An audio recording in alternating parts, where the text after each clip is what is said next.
नमस्कार। Endless study point पर आप सभी का स्वागत है। आज मैं आप सभी के साथ इंडियाज कंट्रीब्यूशन टू साइंस के चैप्टर 2 का पार्ट 2 लेकर आई हूँ। तो आइए शुरू करते हैं।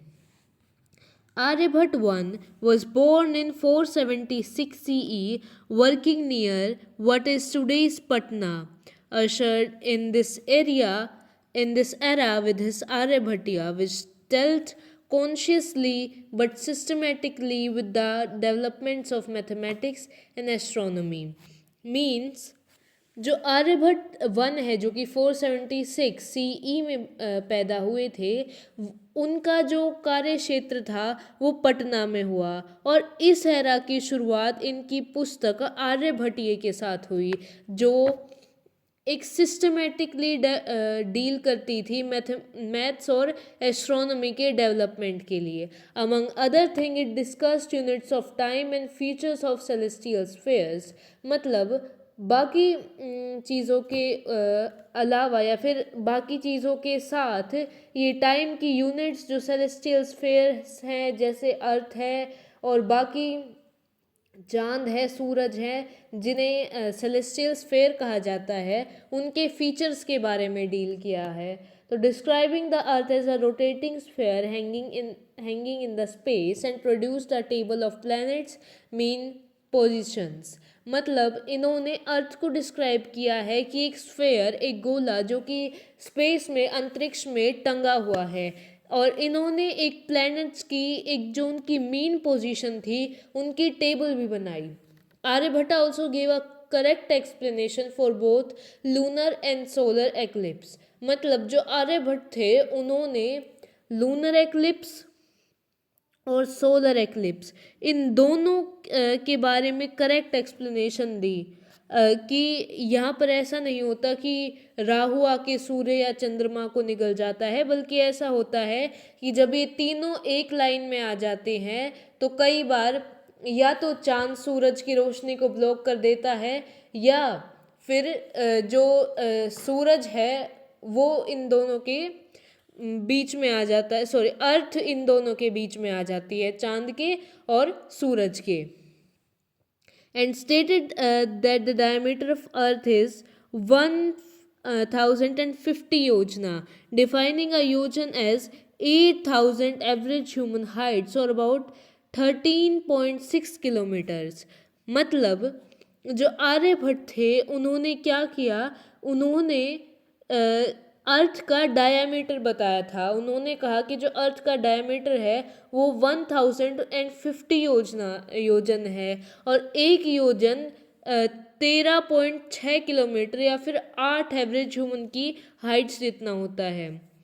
ये क्लोज है जो एक्चुअल डायमेंशंस है, लेकिन ये उससे 12% बड़ा है जो कि बहुत ही ज़्यादा बड़ा हो गया। मीन्स जो आज एक्चुअल अर्थ का जो डायमीटर है वो उससे आर्यभट्ट ने निकाला था जो वो उससे 12% बड़ा है। जैसे ये 1050 योजना था तो इससे 12% कम है एक्चुअल अर्थ का diameter. His diameters for planet and sun are however much too small। मतलब जो इन्होंने बाकी प्लैनेट्स के और जो सन का जो डायमीटर बताया था वो अर्थ के डायमीटर के कंपैरिजन में बहुत ही छोटा निकाला था।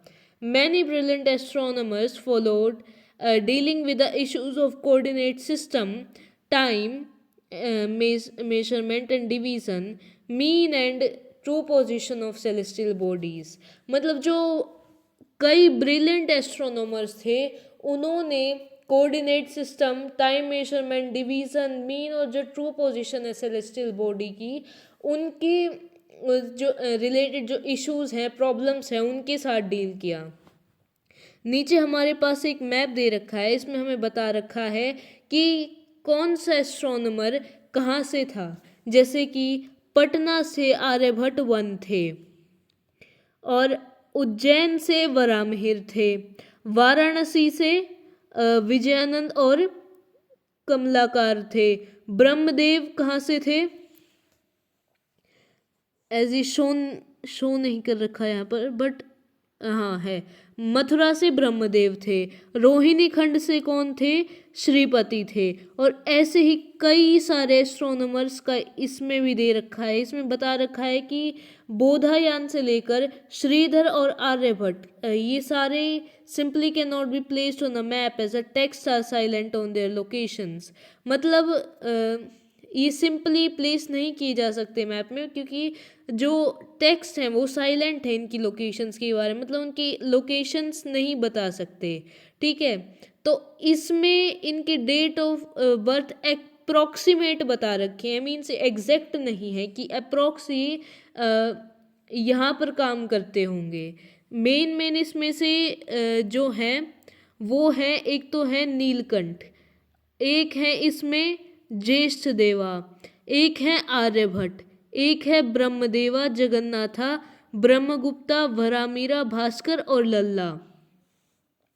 ये मेन है और इसके बारे में हम आगे पढ़ेंगे भी। तो नेक्स्ट स्टार्ट करते हैं। इसमें हमने पढ़ा था इनके बारे में, आर्यभट्ट के बारे में। तो आर्यभट्ट थे वो किन के दरबार में थे? वो चंद्रगुप्त विक्रमादित्य के दरबार में थे, जो कि क्या थे? ये गुप्ता रूलर थे।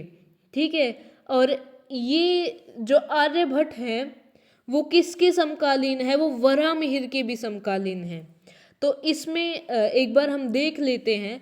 तो सबसे पहले तो लिटरेचर में थे, इनमें थे कालिदास, अमरसिम्हा और वरारुचि। फिर है साइंस में थे वराहमिहिर, जिनके बारे में हम आगे भी पढ़ेंगे। और जो वराहमिहिर थे, जो हमने देखा कि इनकी कार्यस्थली उज्जैन थी, ये जो थे इनका नाम असल में मिहिर था।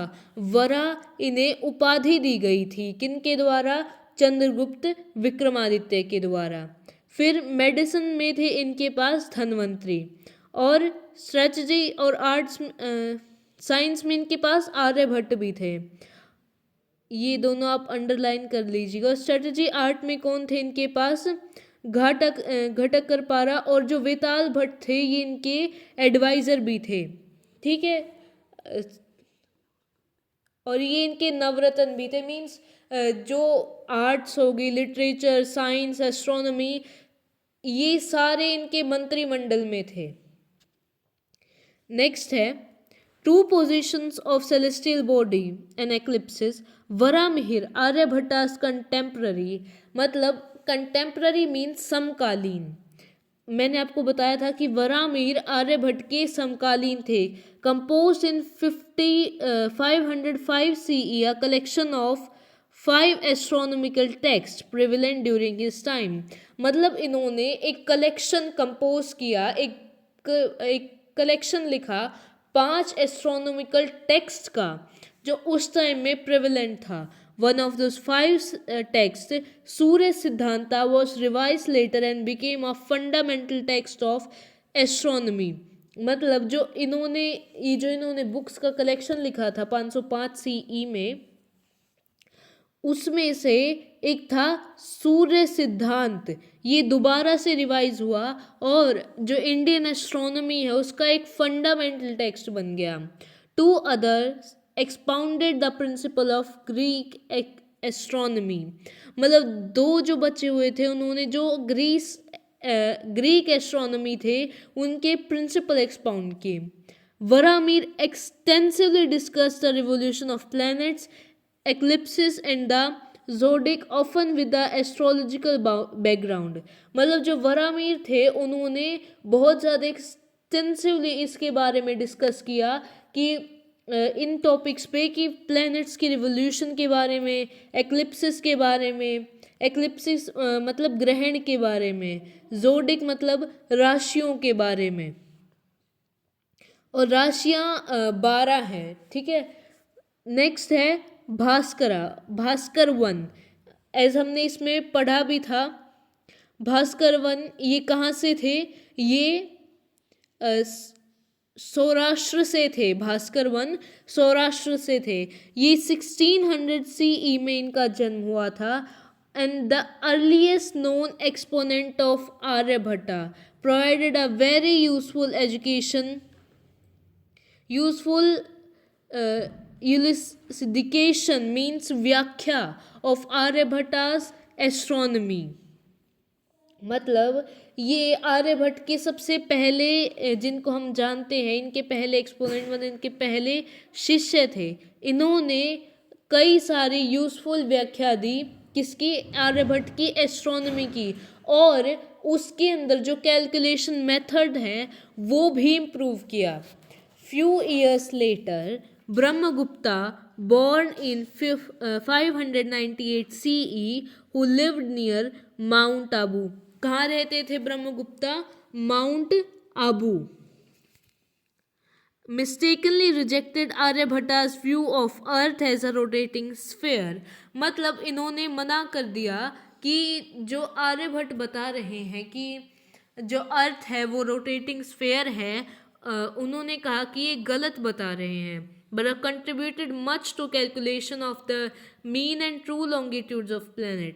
मतलब इन्होंने मना कर दिया, पर इन्होंने जो कैलकुलेशंस थी इनके बारे में कई सारी जो ट्रू लॉन्गिट्यूड्स थे प्लैनेट्स के, conjunction and the problems of lunar and solar eclipses, मतलब ये सारी की सारी कैलकुलेशंस थी मीन की, प्लैनेट्स के लॉन्गिट्यूड्स थे, कंजंक्शन और प्रॉब्लम्स थी जो लूनर और सोलर एक्लिप्सेस में, इन सारे के अंदर इन्होंने इम्प्रूव किया। Applying to all these his considerable mathematical skills. The celestial longitude of a celestial body, planet or star is an arc of the ecliptic measure eastward from the vernal equinox Aries to the point where the ecliptic is intersected by a great circle passing through the body। वह celestial body का longitude क्या होता है? Celestial body कुछ भी हो सकती है, प्लेनेट हो सकती है, स्टार हो सकती है, सैटेलाइट हो सकती है। ये क्या है? एक आर्क है कि और कैसी आर्क है? Ecliptic measured arc. ये ईस्टवर्ड से लेकर और जो वेंट्रल इक्विनॉक्स में जो एरिस होता है उस पॉइंट तक होती है। And where the ecliptic is intersected by a great circle passing through the body. मतलब जो ये इक्लिप्टिक होती है ये इंटरसेक्ट कर दी जाती है ग्रेट सर्कल के द्वारा जो कि इस बॉडी में से पास हो रहा है।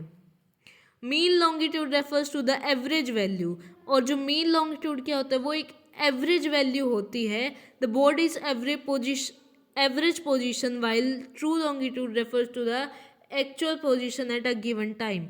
मतलब मीन लॉन्गिट्यूड एक एवरेज वैल्यू होती है जो बॉडी की जो एवरेज पोजीशन है कि मीन्स एवरेज किस पोजीशन पे रहता है, जबकि ट्रू लॉन्गिट्यूड होती है जो उसकी एक्चुअल पोजीशन होती है किसी टाइम पर।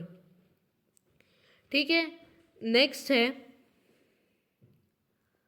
Indian astronomers could not have achieved so much without a strong tradition of observation, and the 22nd chapter of Brahmagupta's magnum opus, the Brahmasphut Siddhanta, dealt with a variety of astronomical instruments, most of which could be easily made by a good craftsman। मतलब जो Indian astronomers है वो इतना कुछ achieve नहीं कर पाते अगर उनके पास एक स्ट्रॉन्ग ट्रेडिशन नहीं होता ऑब्जर्वेशन का। तो मीन्स हमने अभी तक जितना भी पढ़ा है कि आर्यभट्ट ने lunar eclipses, solar eclipses, planets के लॉन्गिट्यूड, उनकी मीन पोजीशंस, इनके बारे में पता किया था, तो वो पॉसिबल नहीं हो पाता अगर उनके पास एक स्ट्रॉन्ग ऑब्जर्वेशन स्किल ना होती। तो In the 22nd chapter of Brahmagupta's magnum opus, the Brahmasphut Siddhanta, means जो इनकी ब्रह्मगुप्त का जो ब्रह्मस्फुट सिद्धांता था उसका 22वां चैप्टर, इसमें बताया गया है कि कई सारे एस्ट्रोनॉमिकल इंस्ट्रूमेंट है जिसमें से कई सारे बहुत ही इजीली बनाए जा सकते हैं एक अच्छे क्राफ्टमैन द्वारा। Among them are water clock, घटी यंत्र, consisting of a ball with a small hole at the bottom।